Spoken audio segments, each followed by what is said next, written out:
All right, finally back downstairs. There's just so much here. Oh, we're locked.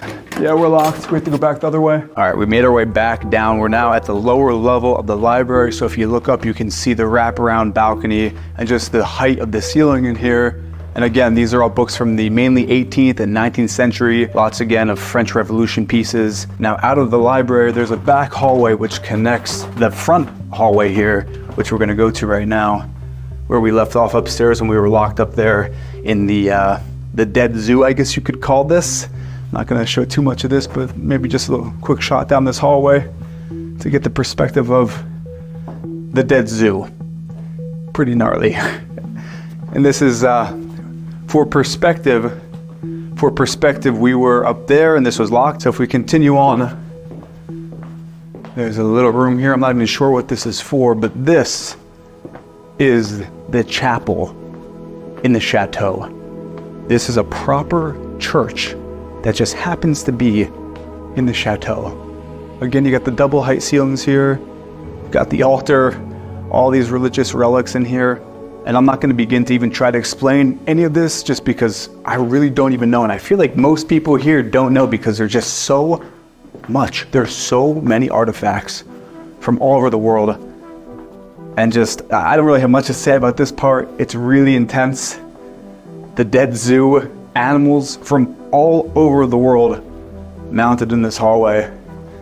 Comment down below what you think of this. It's pretty intense. But now we're back to the main foyer right there. And what's down this door is actually pretty crazy.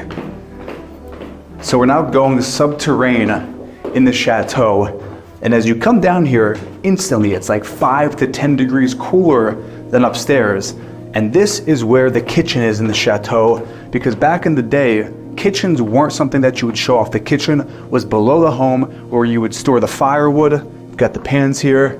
They even have those subterranean windows so you can let in light. And if you peek in here, this is traditionally what it would be like and where the staff would be living, because it is the warmest part of the house. So the beds are in the kitchen here. And I was told that the biggest cause of fire in these chateaus was here in the kitchen. So that's why someone would be sleeping here at all times in case things went crazy. But this is set up in the way it would be in 1650. And then if we continue on, the ceiling gets a little lower. There's another area over here where you would be butchering your meat. You have all the quail hanging, a boar for dinner.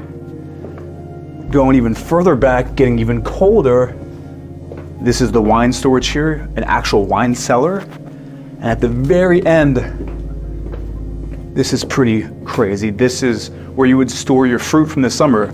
So you would harvest all your apples in the fall, bring them down here for the winter, and they would stay preserved just because the temperatures are so cool. And then even in this room, there's a fireplace to heat the place. And then there's actually another stairwell at the back of the kitchen, which leads us up. And instantly it gets warmer. It's pretty incredible how the subterranean kitchen actually cools the food